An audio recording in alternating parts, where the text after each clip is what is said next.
Hey guys, subscribe for daily content, and if you're shopping for gear, make sure you check out the description for the newest items at some of the very best online retailers. There's also links for some of the items that I personally recommend. Thanks! What's going on YouTube? Metal Complex here, and today I've got another interesting knife review / knife overview to share with you guys. This is the Custom Knife Factory and Peter Rassenti 4.0 large. This is a knife that I've been waiting on for a long time, not just the pre-order, but ever since I, for some reason, let the one that I handled before this, which does have a review on this channel, I let it go or didn't get one for myself. And I've been kicking myself ever since. And I thought, no big deal. They'll do another run soon, right? Well, here we are 4 years later. And it's finally here. I'm very, very happy to have this knife. This is an expensive knife. If you're watching this video at the, on the exact day that I uploaded it, you will have a chance, I believe, to grab one of these fairly soon on the NC Blade website. I think they're also going to do some super duper spectacular ones that I'm also going to try and get. But after that, these will be gone for a very, very long time, presumably, right? Thanks so much to my patrons for supporting me. Thanks to, well, I guess I bought this knife. I'm so used to saying thanks for, sending this in. I purchased this knife and paid full price for it. NC Blade did not hook me up. CKF did not hook me up. Peter Rassenti did not hook me up. I purchased this for myself. Let's go ahead and talk about CKF real quick. Custom Knife Factory, who are they? Well, they used to make knives in Russia and outsource some of the production, right? I don't know. Years ago, they moved the business to Slovakia. So the CKF is registered in Slovakia, and they still have the majority of the machining done in China. In some cases, they will do things like polishes and sharpening and extra finish work there in Slovakia, but that's what you're looking at. So it is a combination of a lot of, Chinese machining and some assembly and little finishing things in Slovakia, but they are no longer operating out of Russia. I confirmed this with Custom Knife Factory, and it's been this way for a long time. So anyways, Peter Rassenti.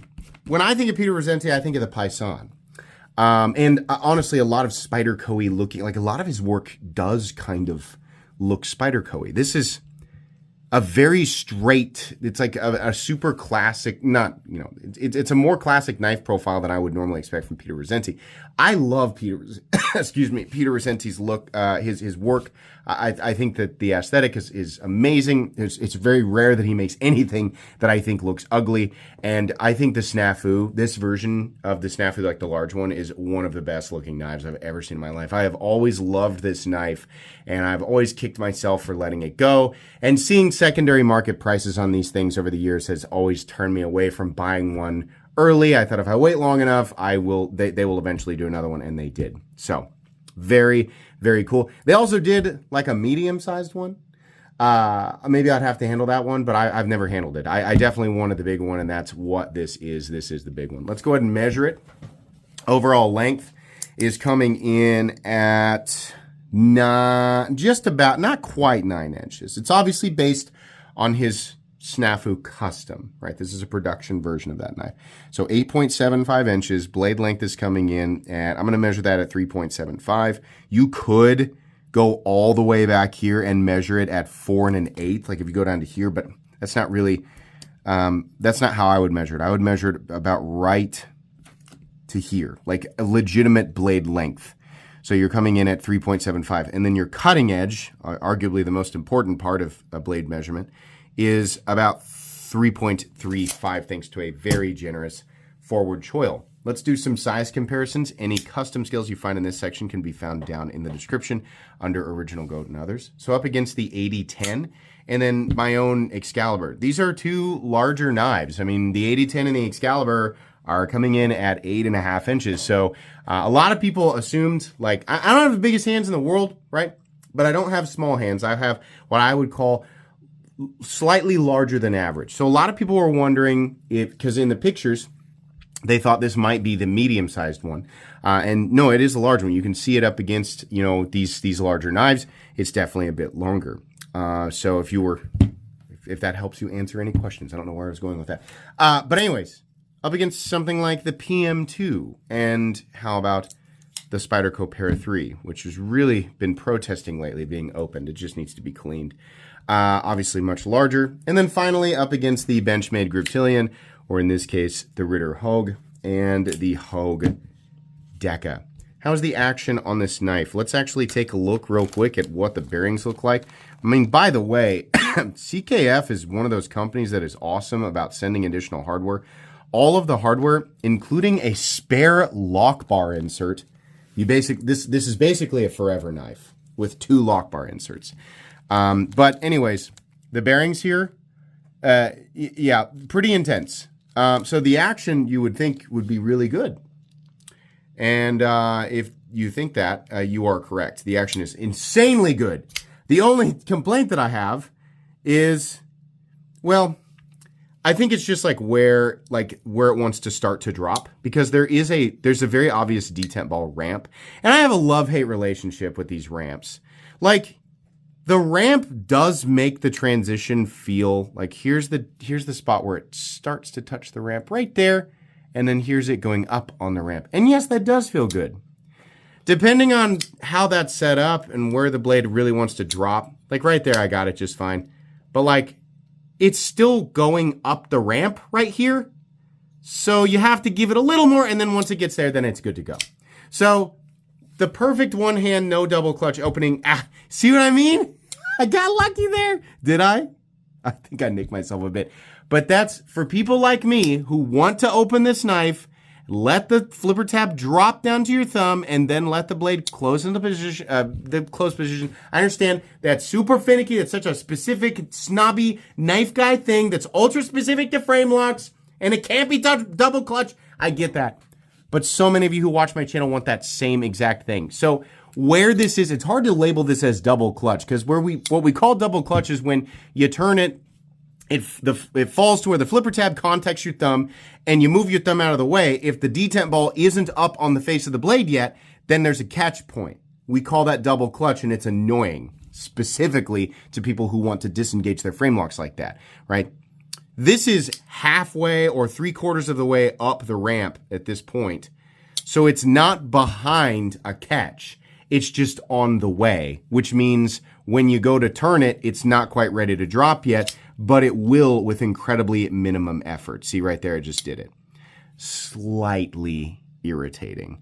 Would prefer, personally, and I think this is subjective, that we did not do a detent ball ramp and we simply moved the position of the detent ball. Or you move the position of the detent ball so that by the time the flipper tab contacts your finger, it is all the way finished with the ramp, right? It's done with it. It's on to whatever journey it goes on at that point. But the action itself, the pivot action itself, is amazingly smooth and obviously superior. Let me stress this. CKF knives, while being manufactured, a lot of the machining work is done in China. CKF knives are superior to pretty much every other Chinese product. Like, a lot of people say that this is Kevin John, and I think the community, from what I've seen, are confident that they are correct. Like 99%, that seems to be. I have actually not specifically asked CKF if that's who they are, but it would not surprise me. If you remember Kevin John from a long time ago, the questionable, if you remember all that, then you know that's who that is. But, I mean, if you've ever handled the Venom from, what was that?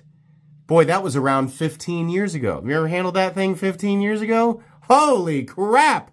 They were way ahead. The Venom 2, I think, is the one that I eventually handled. But anyways, if you weren't around then or don't know, or maybe you just stumbled in the knife world this year, then that's going to be that's a big rabbit hole, right? But they've been ahead. Like, there's Riat. I'm not saying that they're like specifically, but Riat has their own lane, and CKF, whoever their OEM is, has their own lane. But they like really go above and beyond. So if you've never handled a CKF knife before, and you're like, what's the difference between CKF and we? You can make a lot of different things look like a lot of different things, but you handle them Oui has great stuff, even with their, their new Oui sauce that I like to say. They make great stuff.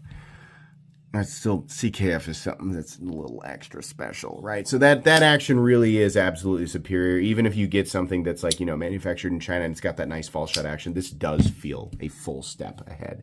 It's very, very good. Access to the lock bar is not cut deeper, but there's enough space here because the blade's pretty thick, right? They had to make enough room. And that little tiny bit of chamfering right there actually goes a long ways. No part of this knife that is, comes in contact with your hand very, very often is sharp. It's all done very, very well. Flipper tab as well. Detent is awesome. And can you use the fuller to reverse flick it? You absolutely can. Can you use the stops? Yes, you can. Can you reverse flick the stops? A little harder, but yes, you can. Pretty cool. Action's awesome. Really happy with it. Let's do carry profile. Thickness up against the Spyderco Para 3. So we are looking at maybe, boy, it's almost identical. Maybe slightly. Yeah, it's slightly thicker. Length and height up against the PM2 and the Para 3. So this is a big knife and it's heavy, but the profile isn't ridiculous. It doesn't feel like the space it's occupying in your pocket is insane considering how big of a knife it is, right? I mean, it's not necessarily going to be occupying that much more space than a PM2 lengthwise and height-wise. It's still not quite as tall. Where some people will find this a little bit more difficult to carry is going to be in the weight department. So what do we have for materials here? It's this really cool darkened titanium frame. And by the way, this is an integral. Did you know that? This is an integral. This is something that we absolutely must. It has to go into the equation when we're considering cost. So many people either don't understand or don't care when something is an integral. Now, if it's an integral made out of G10 or carbon fiber or something that is not titanium, aluminum, right? Then sure, it can be less expensive because it is not as expensive to machine. The costs are not as expensive. When we are talking about a titanium integral or something more exotic like titanium Damascus, oh my God, yes, it doesn't, I mean, of course, the fact that it's manufactured in China plays a role, but there comes a point where even the fact that it's made in China can't stop a thing from costing a lot of money to create, right? So a lot of people will reduce this to titanium, carbon fiber, and the blade material, which we'll talk about here in a second. And then they'll say, oh, it should only cost like $200 or less. And no, it's just wrong. You absolutely must consider the fact that this is an integral. It's originally milled from a single block of titanium. Never mind all of the additional effort that's obviously far beyond what they're trying to put there into competition. Yeah, it's an integral. It's going to cost a lot more money. Make this exact same product in the USA and the price will double, right? Or double from what I think this should be priced at, which we will get to. I do, just for the record, I do think this is it's more expensive than it should be. But you try to make this exactly, not just a titanium American knife. Some American company tries to duplicate this all in-house in the USA, your cost is going to double what this should be because it's that much more expensive to produce this type of thing in the USA. But, everybody learns at their own pace. Everybody goes on their own journey. So anyways, materials. We have this really, really cool carbon fiber. Really nice on the inlay there. It's obviously held in with some type of adhesive, which I do not love. I don't love it when inlays are held in that way. Maybe this is some super duper strong stuff that will last forever. As ugly as it is, I always prefer screws because I just feel like that's a much more permanent thing, right? So I've seen knives where the inlays are held in this way and they come out. And, if they do come out, no big deal, kind of, because you can glue them back in yourself with some super strong stuff. But if you plan to use this all the time, like if you actually bought this to use it or you're planning on buying one to use it, just know like these inlays are not held in with screws. So maybe they last forever. Maybe they pop out. I don't know. Titanium for the frame, obviously. One small pivot collar of titanium Damascus, actually zircotai. Cool, but not really adding that much cost. The blade is insane. This is a hollow ground, technically a tanto. Do you have that different edge there? I mean, label it however you want. But we have a two-tone here with this. It almost looks like vapor blasting. And I'm always confused by this. Glass blasting, vapor blasting, something like that. Machine satin, and then more blasting on the inside of the fuller. This is M398. I believe they're hitting this from 62 to 63, which is pretty up there. M398 can go higher, but 62, 63, I believe, is where they're hitting this, which I think is perfectly fine. M398 versus M390, also made by Bowler, will absolutely blow the doors off of M390 at the same or even lower HRC. I mean, you could take 60 HRC M398 and then run it against 62 HRC M390, and the M398 will still outperform it in terms of edge retention. Absolutely. You do lose toughness. M390 already is not a tough steel, so you do go down in toughness. It's going to be a bit chippy, right? And then your stainless qualities also drop a bit, but it is still enough to be considered stainless. It's just not as stainless as M390. Obviously, it's going to be a lot harder to sharpen. These are things that you should consider if you're going to pick this up. But super nice hollow ground blade. Ridiculous. Behind the edge. It's absolutely insane. Here's the plunge grind. Let you guys take a look at that. Right? So let's weigh it. But yeah, 5.4 ounces there still. And then I don't always do this, but I am going to go ahead and do it in grams. Just so you guys can see.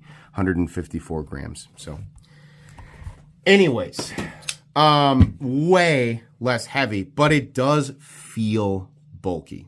I want to stress that. This does feel bulky. The shape of it does make it naturally feel a bit bulky. Not insane. It actually weighs less than, I think it weighs a little less than my own integral. I'm not sure, probably just because of those inlays. But anyways, let's measure the blade stock thickness because that is a thick blade for sure. Blade stock thickness, I'm going to say, is probably at least 165 thousandths, perhaps up to 190. It is somewhere in between. 177 thousandths is what we're looking at there, grabbing right on the flat. Let's go ahead and do a hardware check. I'm going to get out my tools as per usual. My tools are very inexpensive and very recommendable. You can find them right down in the section of my description. It talks about the tools I use on this channel. I think that might actually be a T10. Let's try. This is a T10. You'll just have to take my word for it. Yeah, it's a T10. Now, obviously, because this is an integral, we don't have any additional frame screws. There's no reason to have frame screws.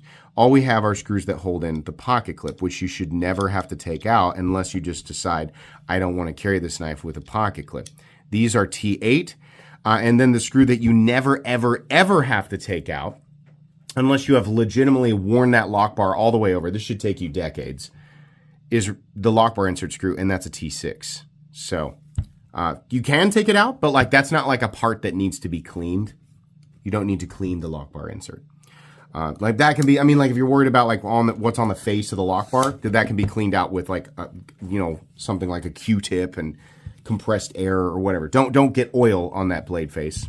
You know, a lot of people, I keep going on tangents. A lot of people are like, yeah, if I get lock stick, I just put oil on the lock face. Do not do that. Do not. That is not the right thing to do. You are making the thing that is responsible for keeping the blade locked out more slippery, which means it can slip and close on your hand. A knife with lock stick is better and safer than a knife, like when we're talking about a frame lock stick, than a knife that has a slippery lock face surface and no lock stick. It might be annoying, but it is still a safer knife. This knife does not have anything like that, so it doesn't matter. But yeah, but you don't want oil on the lock face or on the lock face of the blade or the lock bar face. But anyways, I got so far out of there that I couldn't remember what I was talking about. But the hardware, yeah, as far as disassembly goes, literally just the pivot, pull the blade out if you need to. Most of your problems can be solved with, you know, hot soapy water and then compressed air and oil afterwards. But if you have to take it apart, it's just this. It's just the pivot, pull it out of there, right? You're good to go. As long as you have the right tools for the job. I said it already. You're good to go. I think that's it. Let's move on into the meat and potatoes here. We've been talking for a long time, and I do this for knives that I really, really like, you know, that I just find a lot more interesting. This is such a good looking and stylish knife. The most previous generation just had like 3 lines right here. I think this looks infinitely better. I love how they have accommodated for the curvature of the pivot collar right here with the carbon fiber. Obviously, this is absolutely perfect inlay work. No flaws. It actually has a bevel all the way around, so it sits slightly higher than the titanium that it's nested into. We have the CKF logo actually milled into the frame. That's so classy. It's so subtle. It does not take away from the aesthetic at all. We have this perimeter all the way around the carbon fiber that showcases the surface of the titanium. Then we have this nice bevel right here. This is like the perfect transition from a steel color and a bronze color. They call it darker titanium. Something about it is giving it a very subtle bronze hue. You can kind of see it when we look up against, the titanium on this AD10. It is darker, and it's obviously more gray than bronze, but there's something about it that is just ever so slightly bronze. I don't know what it is, but I love how it looks. Nothing crazy going on back here, just a little bit of jimping, but it does look nice. I love that little accent around the pivot collar. A shame they didn't do it on both sides, but obviously considering where the lock bar engages the lock face there, they just ran out of room, so they didn't put one there, but okay, no big deal. Very, very simple standard clip. The clip is probably aesthetically the most disappointing part of the knife because the whole knife seems to have this theme, this energy, this design language, and then they just slap kind of a basic clip on it. It is an incredibly functional clip, as these clips tend to be, but it does not really go along. It just kind of looks like, bap, like someone, somebody's little goofy nephew that they had to drag to work there, like, and you get to pick the clip. And he's like, that one. So yeah, that's kind of a bummer, but it does go. I mean, it does work, right? No lefty options. Didn't do anything for lefties. Didn't make left-handed versions, which I think is a little ridiculous. Just like you did a pre-order. Just make left-handed ones, like open them up for pre-order. They obviously were like, we're going to do a pre-order and see how many we need to make. So why not open up pre-orders for lefty versions? I don't understand. They only did right-handed versions, to my knowledge. Maybe I'm wrong. The blade, oh my gosh. This is one of those knives where the blade actually looks, not just even with the handle, but it actually looks more aggressive versus the handle. Like there's more presence in the blade. But closed up, you don't end up with a blade that's overwhelming the handle. It actually closes up and looks really, really nice. It looks just as good in the closed position as it does in the open position. I also really like that they did not cheap out and just leave nothing on the other side. So many companies are like, and just do the other side just plain. Don't do the inlays. If you put something on this side or you texture it, at least do it I understand the frame lock causes a little bit of an issue there because you want to make sure everything's still working properly. But like do something, right? We have the Rassenti logo over here as well. And then here's if you're wondering, like there's where it says M398 and then it says the serial number 266. I honestly don't know how many of these they actually made, but that's what this one is. So I love that they did the inlay here. I think that's great, and it definitely evens things out. The blade is so cool. The finish on it is awesome. This jimping up here is aggressive. Like it works. It's a little bit painful, but you are not going to drop this. That forward choil there, you're definitely locked in. You can definitely get that second knuckle in there if you need to. Kind of wish that it wasn't. Like if I was going to carry and use this knife, I would want that edge continuous. And honestly, if I did plan to use this, which I don't, I'm a collector and this is going to stay, in my collection. But if I was going to take this out and use this every single day, then eventually I would just sharpen right through that little angle change right there. I would just, it's going to be a continuous, like it would stop being a separate, like a change in the edge. It would just all be the same thing, right? So it's something to think about, right? It is very sharp. The factory edge feels great, nice and sharp, nice tip, actually a pretty good amount. Doesn't look like it, looks like a needle tip. There's a pretty good amount of material that continues out to the tip there. You have to consider where the swedge is and what it's doing visually to the tip, making it look a lot more needle-like than it is. But yeah, very functional blade overall.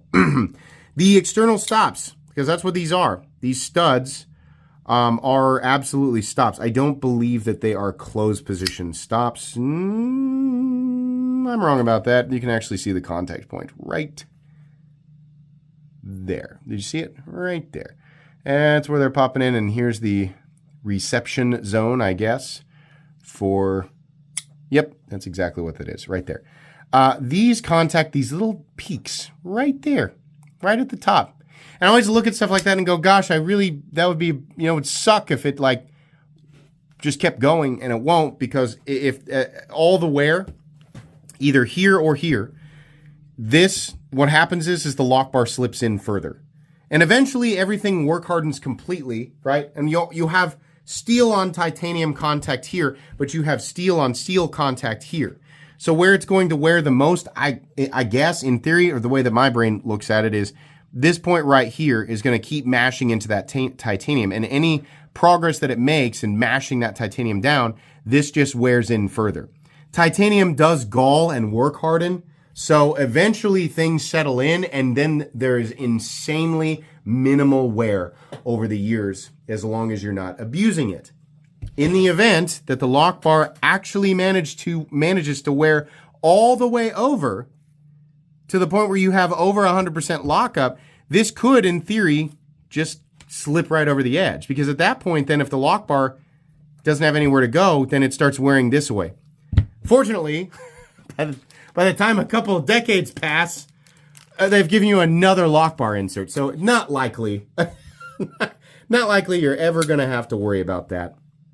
Anyways, there is a spot for a lanyard. I don't care. I'm never going to put a lanyard on it, but your lanyard's going to wrap through here and then be in the same area where the edge comes down. So you might be cutting into your own lanyard. Whatever. Lanyard people are going to be bothered by that. I'm not. But something to think about. It is absolutely perfectly centered with no detent lash. There's also no blade play up, down, left, or right. No lock stick. Depending on how you label double clutch, you might say that it does have it, but it's halfway up the ramp. No pivot lash whatsoever. Insanely smooth and consistent in here. And a perfect detent. Very long review. Goodness. $590. For that much money, it should be American made. If it was American made, it would be over $800. Period. Well, that's what it's going to be, right? I think Half Face Blades does a titanium integral for less. Nothing against. Is it Half Face Blades? It's not Half Face Blades. There's another company who does it.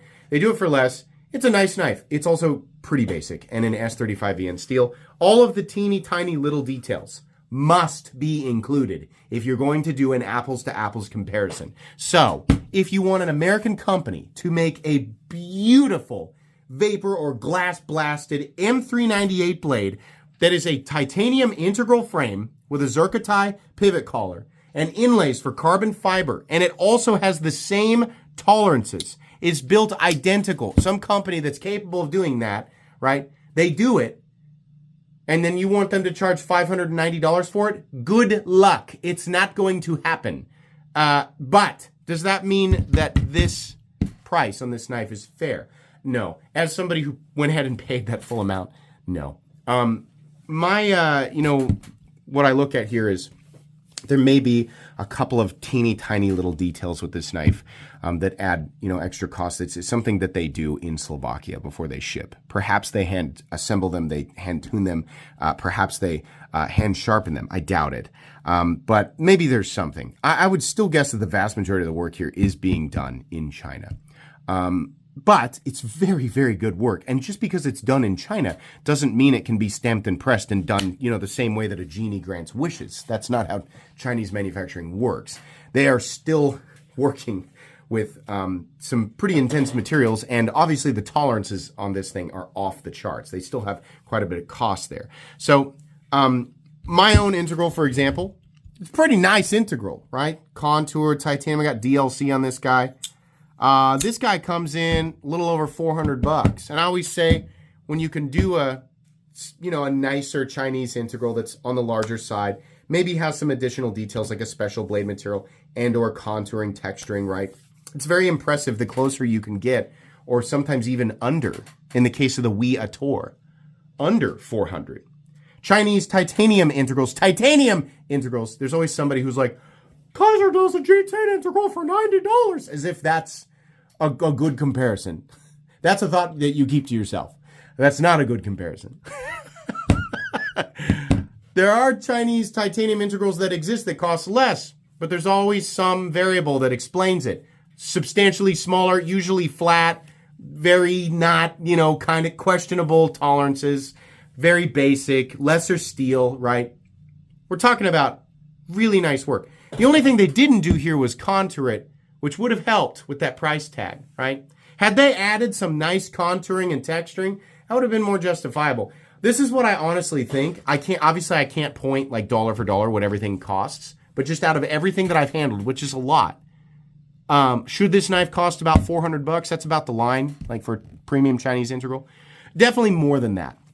I think more goes into this CKF Rassenti Snafu than my own $400 integral. That's also manufactured in China and has, Damascus pivot colors and a special blade. I think more goes into this. $190 more? No, I think maybe $100 more. I think that this knife probably should have cost about $500. I think you're paying an additional $90 because CKF and because Peter Rassenti. That's what I think. But obviously people like me will say, I'm going to go ahead and just take it up the tailpipe because I really want it.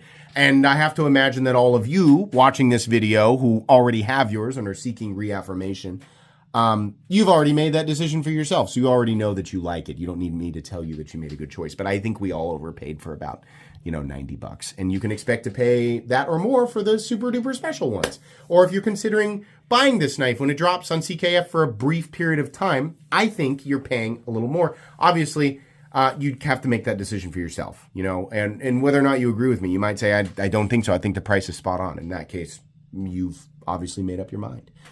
But that's what I honestly think.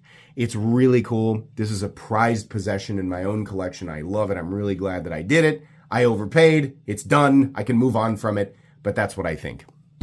That's going to be it. This is going to go in my, it's not going to go in my most recommended knives ever because this is obviously like more of a niche, like super collector kind of knife that happens to also be functional. It is going to go in my favorite knives of all time playlist though, which is separate from knives that sometimes you have a knife that lands in both, but it is a knife, despite the fact that it's too expensive. It is a knife that is one of my favorites of all time. I absolutely love this knife. It's so cool. I'm so happy to finally have it. So it'll go there. That's going to be it today, guys. Please make sure to follow me on Instagram at metal_complex. If you enjoyed this video, leave a like. If you'd like to check out my other content, I do, of course, have lots of videos of knives that are either expensive or inexpensive that I do or don't like, so check those out. And if you enjoy all my content, go ahead and click on that Metal Complex logo right there and subscribe because there's definitely more coming. Thanks again for watching, everybody, and have a great day.